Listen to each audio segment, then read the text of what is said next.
Assalamualaikum warahmatullahi wabarakatuh. Perkenalkan, nama saya Maulinda Sari dengan NIM 1402621008. Di sini saya akan menyajikan video tentang micro teaching dari kelas 12 dengan tema kewilayahan dengan sintak 2 yang mencari data tentang kewilayahan tersebut. Selamat menyaksikan video tersebut.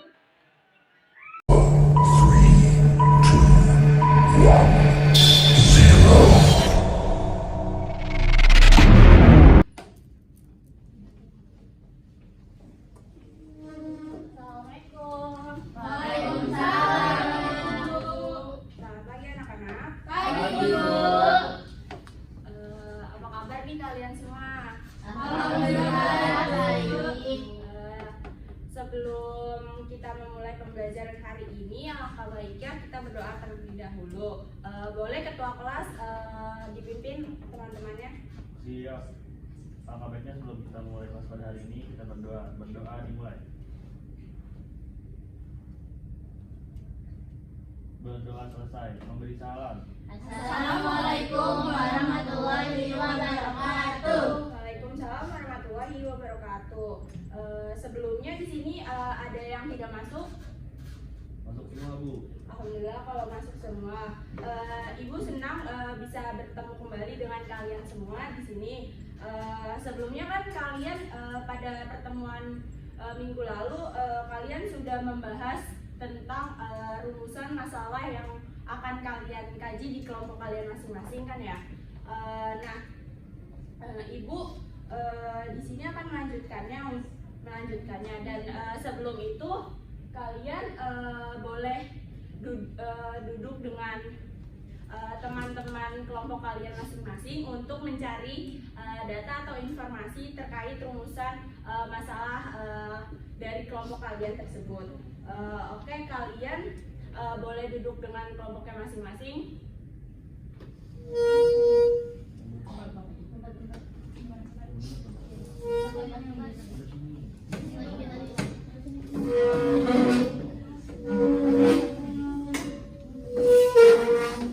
Oke, di sini kalian sudah duduk dengan kelompoknya masing-masing kan ya? Sudah, Ibu. Nah, di sini kalian bisa mencari datanya dengan melalui e-jurnal, Bapeda, Bapenas, BPS dan lain-lainnya. Sebelumnya di sini kalian ingin bertanya nggak tentang pencarian datanya? Saya Ibu mau bertanya. Iya, boleh.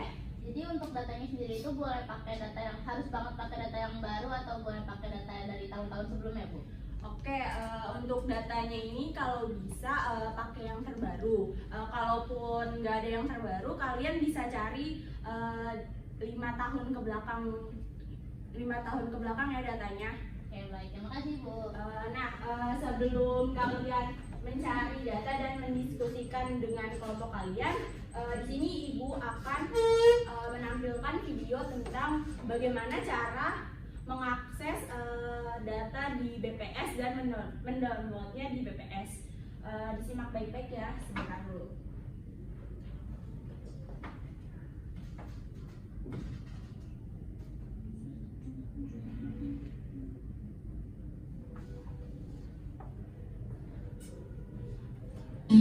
Pernah nggak sih kalian ingin cari data tapi bingung mulainya dari mana?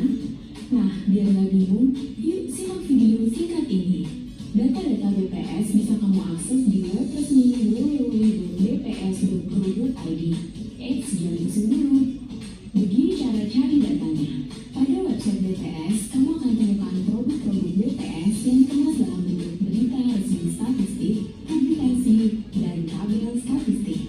Kalau sahabat data yang mencari data inflasi, pertumbuhan ekonomi, atau indikator strategis lainnya yang baru saja dirilis BPS, kamu bisa menemukannya melalui berita resmi statistik. Cara aksesnya adalah klik menu berita resmi statistik pada beranda, filter sesuai kebutuhan, lalu klik judul DRS yang diinginkan. Pada halaman ini, sahabat data bisa download PDF DRS, bahan tayangan dan juga infografis. Nah, kalau kamu butuh data berupa file Excel, cara aksesnya juga mudah. di sebelah kiri website sesuai dengan yang kamu butuhkan. Klik judul tabel yang dibutuhkan, pilih periode waktu yang diinginkan, lalu klik tombol Excel untuk download tabel. Kalau sahabat ingin mengubah indikator, wilayah, dan periode waktu pada tabel, kamu bisa melakukannya di menu tabel dinamis. Pilih indikator, karakteristik, dan waktu yang diinginkan, lalu klik tambah. Setelah itu, pilih wilayah yang diinginkan.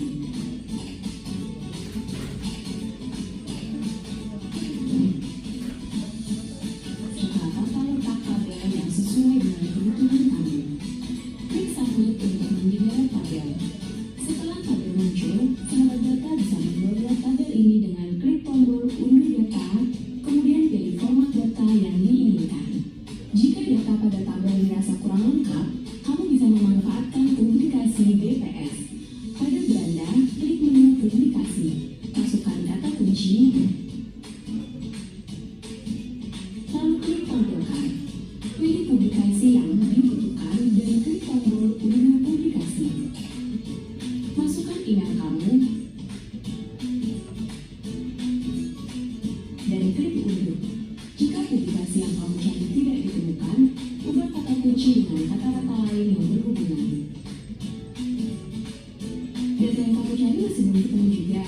Tenang, ini saatnya kamu berkonsultasi secara online di pst.bps.go.id atau datang langsung ke kantor BPS terdekat untuk konsultasi secara tatap muka.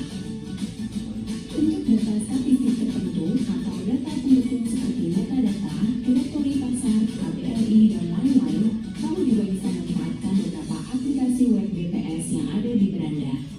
Oke, sekian dulu edukasi singkatnya. Semoga sahabat data nggak bingung lagi ya kalau mau cari data. Sampai ketemu lagi di video edukasi berikutnya. www.bps.go.id.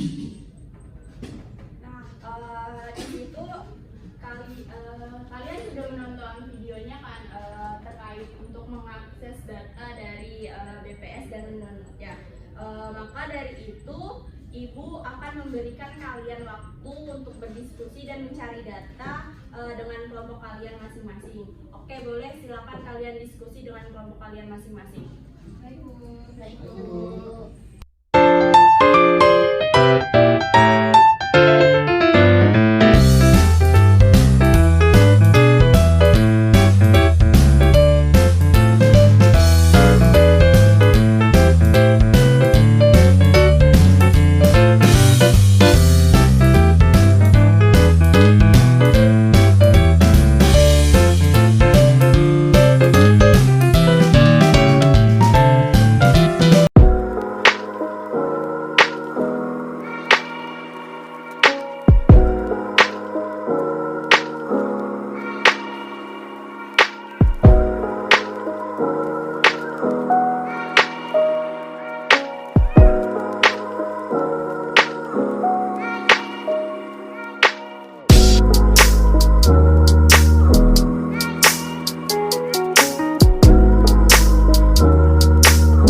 Oke, Ibu kira pencarian datanya sudah cukup ya. Jadi di sini Ibu akan ingin kalian mempresentasikan hasil dari pencarian data tersebut. Oke, siapa duluan nih yang mau mempresentasikan hasil datanya? Saya Bu. Jadi saya Diah ya Bu dari perwakilan kelompok 1 ingin menyampaikan data informasi yang membahas mengapa di wilayah daerah selatan, daerah daratan tinggi seperti di Jawa Barat banyak sekali perkebunan. Jadi dari data yang kami dapatkan dari e-jurnal yaitu jurnal.menpa.go.id, BPS Jawa Barat dan ardi.go.id, di mana di website tersebut dijelaskan bahwa perkebunan merupakan salah satu jenis aktivitas yang dominan ada di dataran tinggi karena perkebunan lebih cocok untuk dilakukan di daerah dataran tinggi yang memiliki karakteristik bersuhu dingin yang mempengaruhi tanaman tertentu seperti perkebunan teh, kopi, tembakau.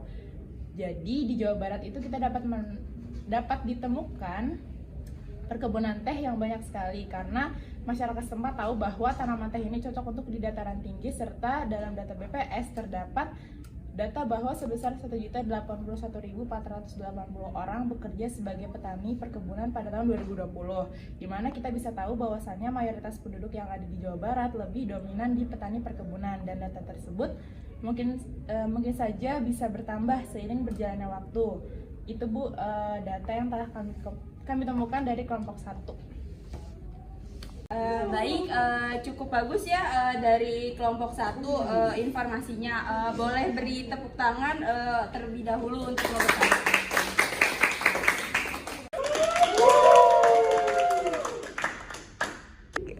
1. Oke, selanjutnya bisa ke kelompok 2 hasilnya. Saya Bu. Oke, jadi gini Bu, pada kelompok 2 ini kami membahas kenapa sih di wilayah Jakarta itu menjadi pusat pertumbuhan bagi daerah sekitarnya, yaitu Jabodetabek.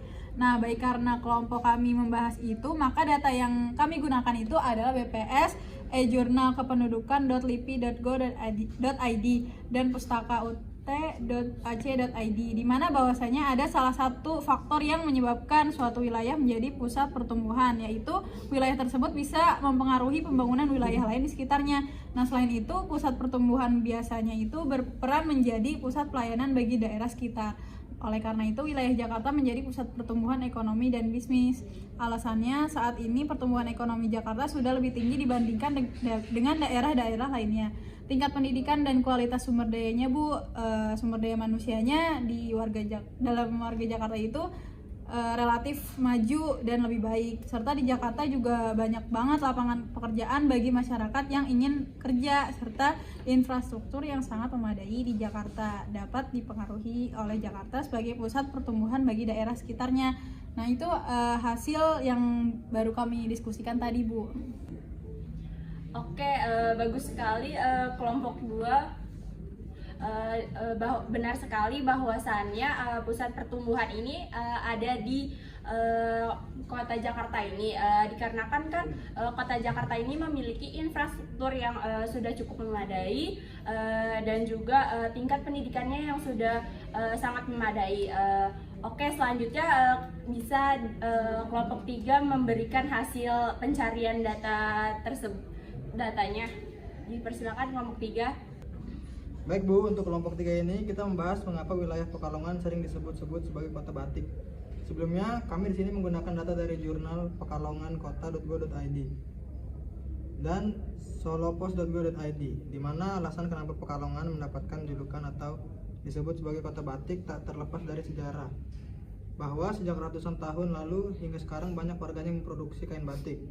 Bahkan produksi kain batik di Pekalongan banyak yang dikerjakan di rumah-rumah. Berdasarkan data Dinas Perindustrian dan Perdagangan atau Disperindak Kota Pekalongan, ada beberapa motif batik Pekalongan yang sudah ada atau dibuat sejak tahun 1802 seperti motovi pohon kecil, serta berdasarkan data Disperindakkop Kota Pekalongan ada sekitar 634 industri batik di wilayah tersebut dengan penyerapan tenaga kerja mencapai 9.944 orang. Wilayah Pekalongan ini merupakan jenis wilayah vernakuler di mana memiliki identik unik dari persepsi orang tentang wilayah tersebut. Baik Ibu, itu saja yang dapat saya jelaskan tentang data informasi yang telah kelompok kami dapatkan. Bagus, kelompok 3 beri tepuk tangan terlebih dahulu untuk kelompok 3. Oke, Ibu bangga dengan kalian telah mencari data informasi tentang rumusan masalah yang telah kalian ambil. Di sini Ibu kira pertemuan hari ini dicukupkan karena waktunya sudah habis. Sebelum itu kalian akan melanjutkan pembelajaran di minggu depan untuk menganalisis lebih lanjut tentang rumusan masalah yang ada di setiap kelompoknya. Sebelum menutup kegiatan hari ini, boleh ketua kelas untuk dipimpin teman-temannya. Jadi sebelum mengakhiri kelas pada hari ini, alangkah baik kita berdoa dimulai. Berdoa selesai, memberi salam. Assalamualaikum warahmatullahi wabarakatuh. Waalaikumsalam warahmatullahi wabarakatuh. Terima kasih ya sudah hadir pada pembelajaran hari ini. Kalian semangat belajarnya ya. Ya Ibu, terima kasih Bu. Iya, sama-sama.